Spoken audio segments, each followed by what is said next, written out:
especially with something like this that is affecting so many people.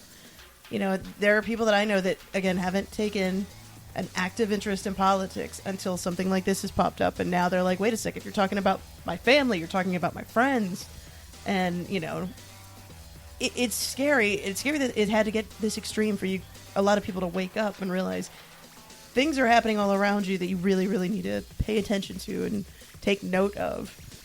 And this is what we're fighting against.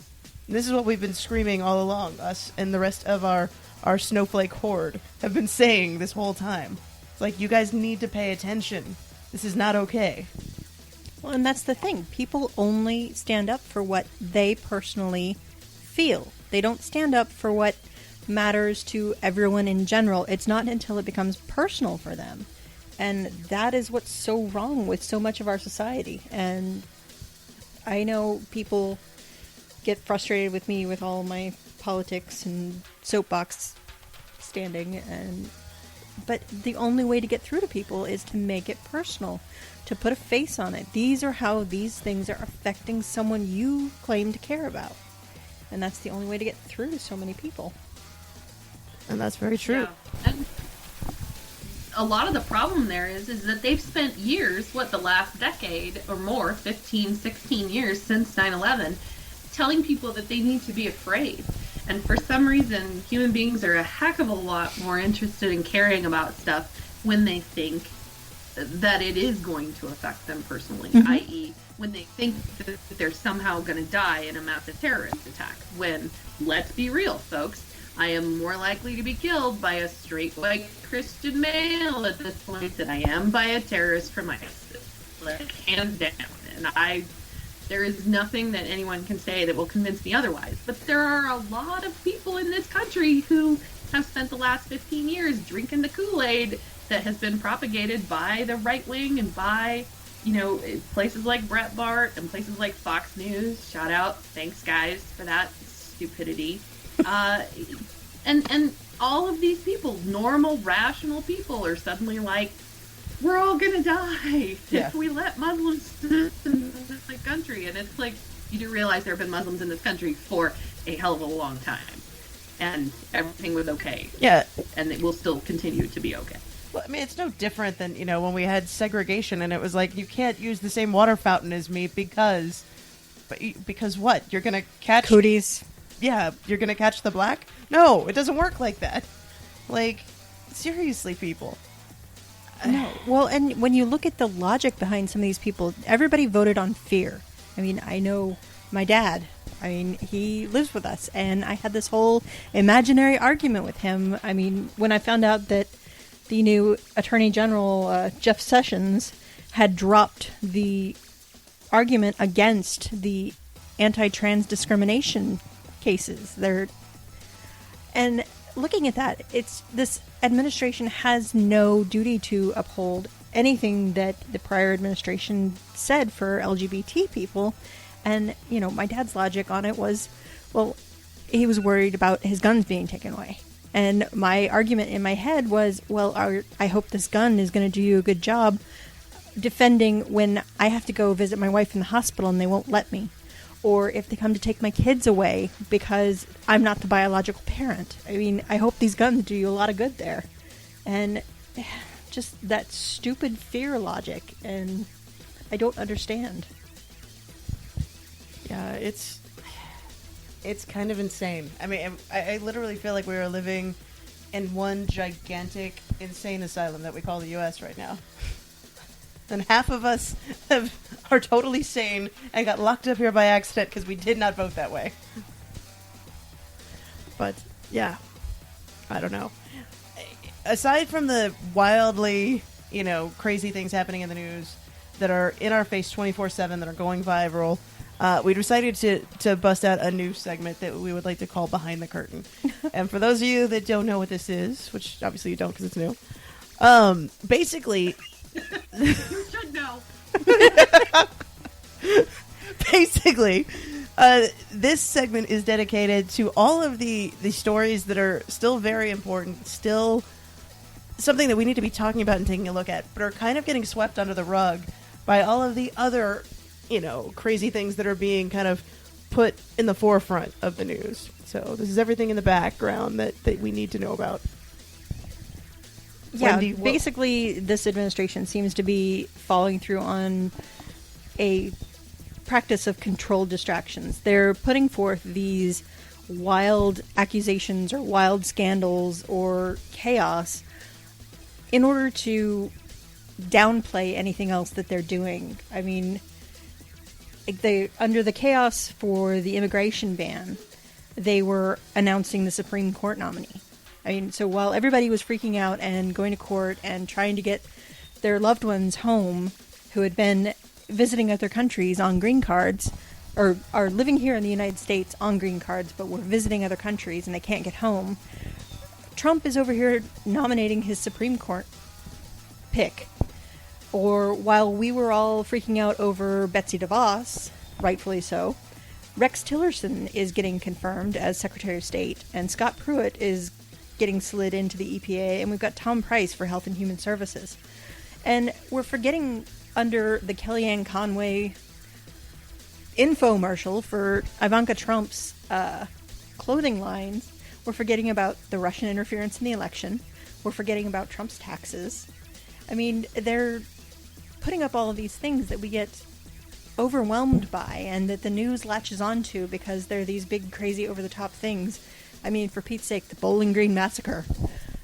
We're forgetting about the things that we really need to be focusing on. So, yeah, definitely, we need to be paying attention to the man behind the curtain so that we don't miss the important stuff that's getting slid by underneath the radar.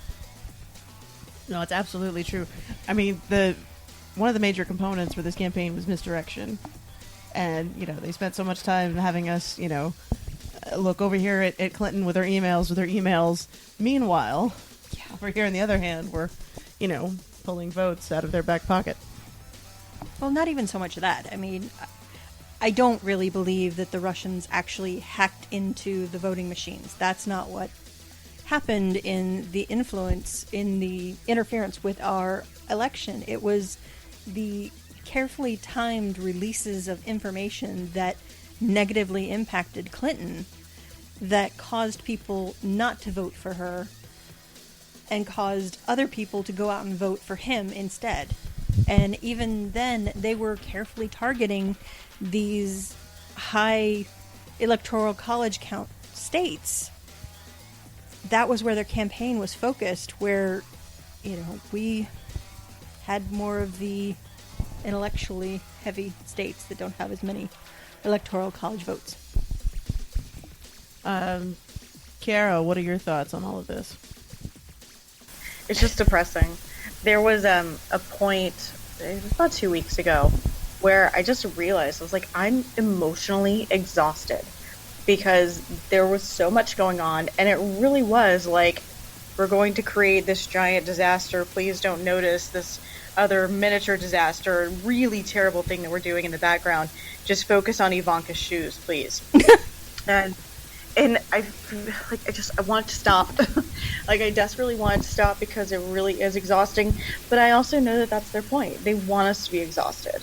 They want us to not see the things that are happening. And they want us to divert our focus. And I don't want to do that. And I'm not going to do that. And so it's going to be a long, hard 4 years, but I'm going to keep paying attention as much as I possibly can. Sorry, guys. What about you, Katie? I have been a real vocal opponent of the idea that there's some kind of concerted misdirection going on by the government. I don't honestly think that they are that organized, just judging on the fact that they still can't find the light switch for the, rooms in the White House. One of the things that I have been telling people repeatedly is that there is a deluge of information, and that is a concerted effort on the part of the administration to push a bunch of stuff out there, to push stuff, just to overload everybody. And so I caution people a lot of the times not to get too worked up about, we're focusing on fight A, but there's also fights B through Z going on. on the other side. There are enough of us, there are more of us than there are of them. And people, at least from what I have seen in my social media circle and in various other places, are doing a really good job of kind of juggling those things. So I caution people not to feel like you have to pay attention to all of the issues all at the same time, because that's literally impossible. And it will burn you out and it will exhaust you. What I have told people repeatedly is look to people of color who have been fighting this fight for a hell of a lot longer than we have. They know how exhausting this is. They know how tiring it is. They know how dispirited a person can get when you feel like everything, and you're not wrong in the feeling that everything is stacked against you and everything is working against you, because it literally is most of the time for people of color in this country. So focusing on the things that you need to focus on, whether it's something that affects you personally or it's something that really is important to you, that it's okay. And don't feel bad if you called your senator about Betsy DeVos and you didn't call about Rex Tillerson, because the reality is there are only so many hours in the day, and there is only so much activism that a person can do. What they are counting on is for people to get exhausted and to get despondent and to lose hope and to go back to doing nothing.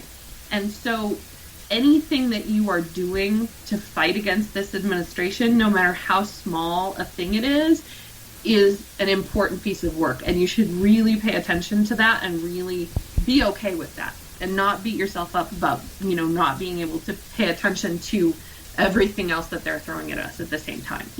It's stuff like Ivanka's bullshit clothing line. It seems like not a big deal, but it is a big deal. It's illegal. Conway broke the frickin' law. And if we're not going to hold people accountable for breaking the law, then what's the point? Right.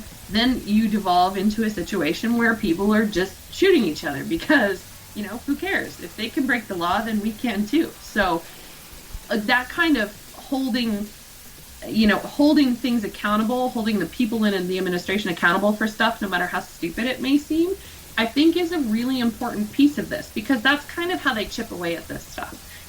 Well, if you let that slide, and then 6 months from now, something bigger that's, the same kind of thing is going to come up, and they're going to be like, well, you didn't bitch about it, 6 months ago when Conway plugged Ivanka's shitty clothing line on national TV. What's your problem now? And it makes it a hell of a lot harder to make that argument 6 months down the road if you don't put a foot down and draw a line in the sand and say, we're finished here. You broke the law, and we're not going to let you forget that you broke the law. That's absolutely true. One of the things that I do want to talk about is just like you brought up with, contacting your representatives. I know everybody has been, sending postcards, letters, emails, showing up on doorsteps. And I just out of curiosity, what has the accessibility been like for everybody being able to reach out to these representatives? Kara, what are your thoughts? Goddamn impossible.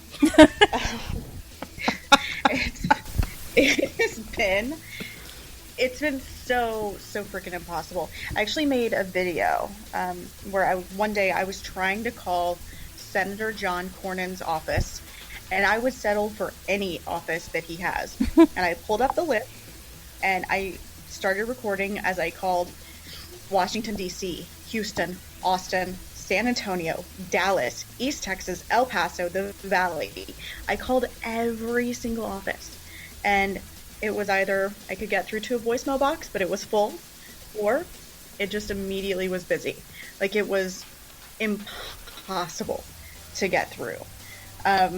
Meanwhile, people here that I know are getting asked to leave his office, being escorted out by the police if they go. And then John Cornyn was quoted as saying that it's the establishment. He said there's no doubt there was a concerted campaign by the establishment to try and sink Mrs. DeVos's nomination. I don't know who he thinks he is, or who he's working with. I am not the establishment. Like, you, sir, are the establishment.